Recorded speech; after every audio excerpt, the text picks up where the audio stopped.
There is no right time. There is no wrong time. Let me tell you the story. That'll help illustrate what I'm talking about. Years and years ago, I had a job where I was just getting started in sales, and I was getting my feet wet. I wasn't real confident about my whole sales pitch of all the stuff I was supposed to know, the product, all the stuff. I was new to it all, and it was a lot of information. And I still had my misgivings about what sales was and, whether I wanted to do it or not or whatever. And so, yeah, I had a lot of questions and confidence issues and feelings about it and all that stuff, but I was going out and trying to give it my best, right? So what this was sales, where I had to interact with different teachers and schools and stuff to offer this service. And so I went out to this one school, and it was probably about 11 o'clock or so, maybe 11:30. And so I went into first I sat there for a little bit trying to work up my courage and get myself into, whatever mindset I needed to be, right? And so then I go inside and to the school office, and I asked about the teacher that I was supposed to interact with, and they tell me who it was. And I said, so when is their free period? And they said, well, they're going to go to lunch at 12, and then their free period is at 1. And I said, okay, awesome. So I went back out to the car, and I sat there for a little bit, kind of went through my sales material and kind of got myself, try to charge up and get myself ready. So I was getting ready to get up to go over there to meet this teacher at about noon. And then I started thinking, here it is noon. This teacher could be just starving and just dying to go have lunch and just be out that door right at noon and just be really focused on wanting to have their lunch. So if I go over there and I try to interrupt that with some sales pitch they may not be interested in or want, then I'm getting in their way, and all they're thinking about is what they want to eat and not me. So maybe better to go toward the end of the lunch period, So I thought about that, and it's like, that seemed like a good idea. So I sit and I'm going over my stuff, and it's getting, closer to, 12:30 or 1 or something like that. And so I'm thinking, oh, they may be in the lunchroom. I'm not even sure who this looks like, so I have to ask a bunch of people and interrupt conversations or whatever. I'll wait till after lunch is over, and I'll go to their class at the beginning of their planning period. So I go back out to the car, or actually I was still in the car, and I'm waiting a little bit, and so now it's 1 o'clock, and okay, now I'll go in there for their planning period. Then I think, maybe they're really counting on this time to do all their planning and get their grading done or whatever. I have no idea. I think it was a Friday. What if they got stuff going on for the weekend and they've got all these plans, so they're trying to get all this stuff done during their planning period?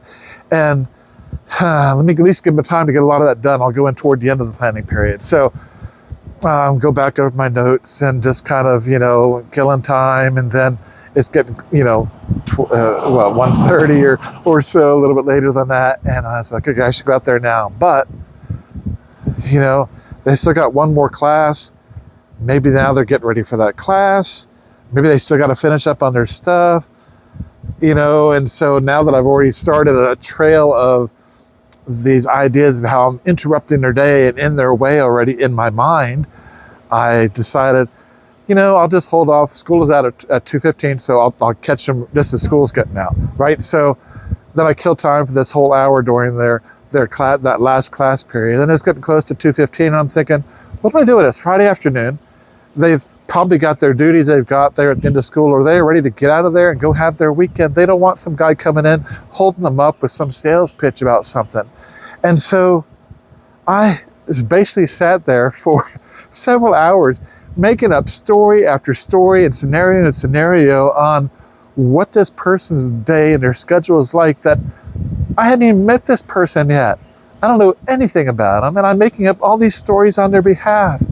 And it was just nuts. And so, in retrospect, I was able to kind of go through it and say, okay, what was going on there? And a lot of it was just boiling down to, I had this fear, I had a fear that I wouldn't know my material good enough, and I would fumble and bumble through it, or they would mess up my opportunity, that I would just have one shot to make it right, and if I mess that up, then I got no chance to fix it or whatever. Or I have, that I would go in and just look foolish and feel embarrassed and humiliated, or that I would be rejected with no sale or what have you. Or I would go in and it's not a good time, right? Which was the whole kind of issue that I was telling all these stories with, which was really the kind of front and center fear that what if it's not a good time?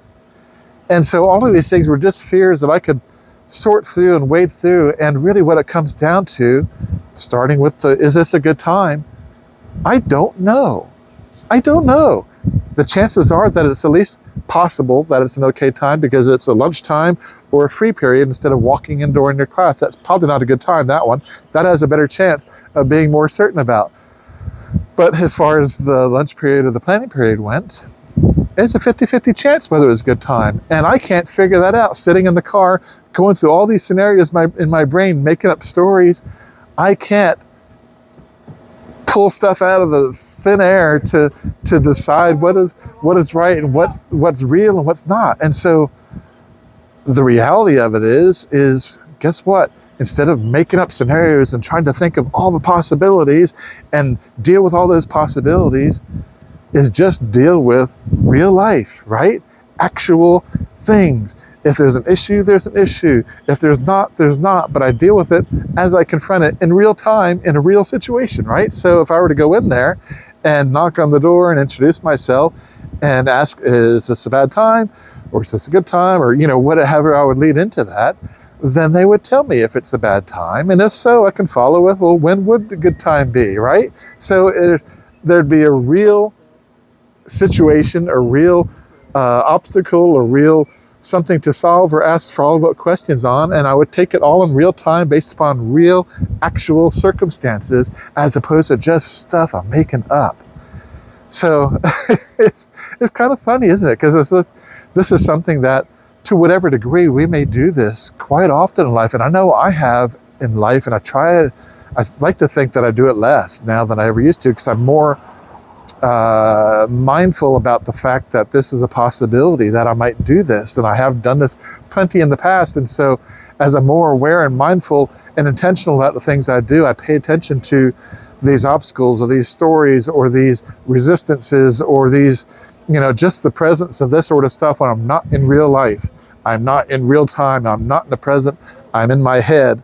And when I do that, there's a feeling of angst. There's a feeling of increased pressure or, of anxiety or of extra thinking or whatever. And so I'm more in tune with noticing these signs now, where it's like, oh, hold on, what's going on here? You're overthinking this. Why? You're in your head. Why? Why are you doing this? What are the actual questions you got? What is it? And can you figure out those things in your head, or do you need to go and just find out what the situation actually is and deal with whatever it is then, And it's like, our heads are just amazing things, our brains and what they will do and how they can work out scenarios. And it's good to think things out and try to figure out optimal conditions on different things. But at a certain point, we cross that line and we start going into this whole imaginary world.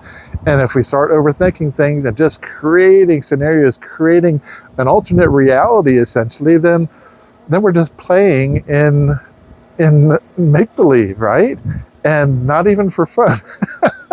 And I wonder sometimes, just as a side note, I come from a creative family, and so we've all got it in our genes, but I wonder sometimes if, because we are very imaginative and creative, if we might have a tendency to make up stories more so than the average person, or to a larger degree with more detail than average people do. But I know there are plenty of folks who go through this sort of things, and I've seen all kinds of books and videos and all kinds of talks and stuff about this sort of scenario. So I know it's not just me. I know it's a lot more people, but I am kind of curious if there's any way to be able to tell statistically how that would be. It'd be an interesting sort of thing to see, I think. But regardless, we do it. To whatever degree, we do it. And this is part of being human, is that we are always searching for fear, for threats, for danger, for things that are, going to make for any kind of discomfort, or for things that are going to put us in a spot that we just aren't familiar with or whatever. So we're constantly analyzing situations and potential issues. And hopefully we do it more in stride and don't get too crazy out overthinking things and just getting inside our heads. But the reality is sometimes we just do. And especially if it's something that we're not really ready to face, or we're not feeling confident about, or we haven't been, it's unfamiliar territory, so we haven't been in this sort of scenario before, we tend to think more in our heads about these sort of things than we might otherwise. And that's okay, but it's really good to be aware of that to whatever degree we can, more and more. And sometimes it starts with, noticing it after the fact, and then, okay, next time, this is how I felt. I'll pay attention to this, and I will try to determine this. I don't know if you can hear that right now. I hear a lovebird, which is like a little parrot or parakeet sort of thing, and just right in front of me somewhere here. But behind me, there's somebody who put some mangoes on the ground. So some of the Java finches and the minor birds, and then these parrots, these lovebirds, like to come and eat. So I think it's bothering that. Will you get out of our way, please? We're trying to eat these mangoes that are on the ground behind you. So if you'd hurry up, we'd love to get back to our treat. So yeah, they're not attacking me or anything. So that's good. I don't need to be attacked by the birds, but I can hear them just hanging out, and I can see in front of me there's a power line. You can't see it. There's 5 of the Java finches on it, and 2 minor birds, and then I can't really see where the lovebird is. And it's kind of funny just to see scenarios and things that are happening around you that you can interact, or sometimes we just are totally oblivious to these things we see. And I'm kind of heading off on this whole side tangent for some reason, but at any rate, there was input. Look, a squirrel. And so that started me going down that path. But at any rate, where was I? Yeah, we just get in our brains sometimes and just really overthink things and just get way too involved. And it is natural, especially if there are situations that we don't feel comfortable with, or there are fears that we haven't faced, or fears that just come up and they trigger something where we're worried about whatever it is, that fear of looking foolish or being humiliated, or just not doing something correctly. Sometimes we have that fear of making a mistake, and sometimes we can put up this whole story in our head where we got this one chance and we can't afford to make a mistake, and we've got all sorts of things that the little playground in our head can come up with, and so much that stuff can just mess us up and get us so full of these things that aren't part of real life. Sure, they could be possibilities, but they're not. And so it's like Schrodinger's cat, right? It's Schrodinger's life situation, where is it or isn't it? Well, yes. Yes, the answer is yes, it is, but it also isn't, until you actually start going down that path in real life, in present, to see what it is. But when you're just thinking about it and playing with it, then it could go either way. It's 50-50. So yes, it is going to happen, or no, it's not going to happen. Yes, it's the right time. No, it's not the right time. And they're correct, both of them, until you actually find out. You open that door, or you knock on the door, or you say hello, or you take those steps. Just overthinking things is just wild. So we can figure out all kinds of stuff. We can extrapolate and imagine all kinds of things on this journey of life. But until we start taking the steps and walking that path, then we don't really know what's going to happen and what's out there and what things we'll enjoy, or what things are challenges, and what scenic views and what things we want to get further past quicker. And, we can't know any of that stuff. We can imagine all kinds of things, but we don't know any of it until we know. And the only way to know is to actually start experiencing it, start getting into real life, start doing the things, start interacting, taking the steps, and getting out of our head and onto our feet and into the real world. But I thought that might be an interesting story to share with you guys, because it was such, looking at it now, it is just so like comical and just ludicrous. Like, okay, why did I spend so much time? And of course, I'm kicking myself each time. You should have just gone, but it was just over and over and over, it repeated itself, and all kind of came down to the same thing. It's just, get up and do, get up and try, get up and open the door, knock on the door and see, and then find out what your answer is, and find out what the situation is, and then adjust accordingly. We've been doing it all our lives to whatever degree. This is what we do. We don't live a controlled life where we know everything that's going to happen first. So everything we do, stuff happens, and we adjust to whatever degree, or we freeze and figure it out and then adjust. It's just however quickly we do it, however smoothly we do it doesn't really matter.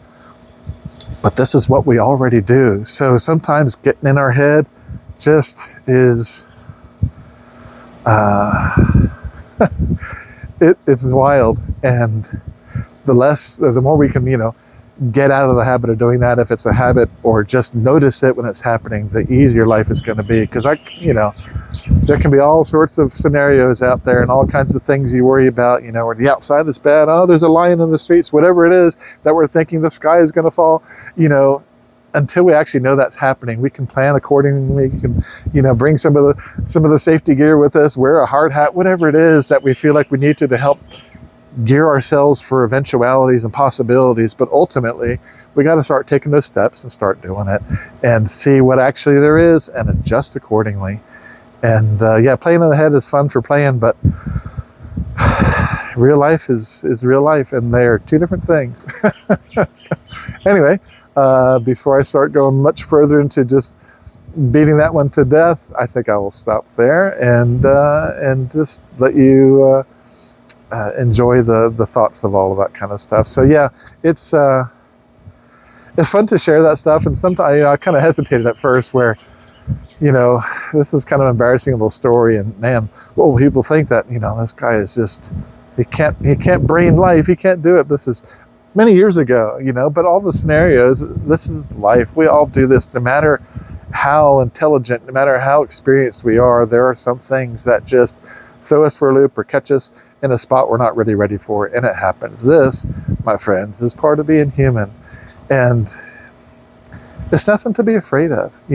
We can share things like this, like I'm doing right now, and all enjoy the ludicrousness of the story, glean something from it, have a laugh, and it is okay. There's no harm done. There's nothing for me to worry about by sharing this with you. It's part of being vulnerable, which is a whole nother topic, but that's a strength, not a weakness. So anyway, have a great day. I'll catch you later. Bye.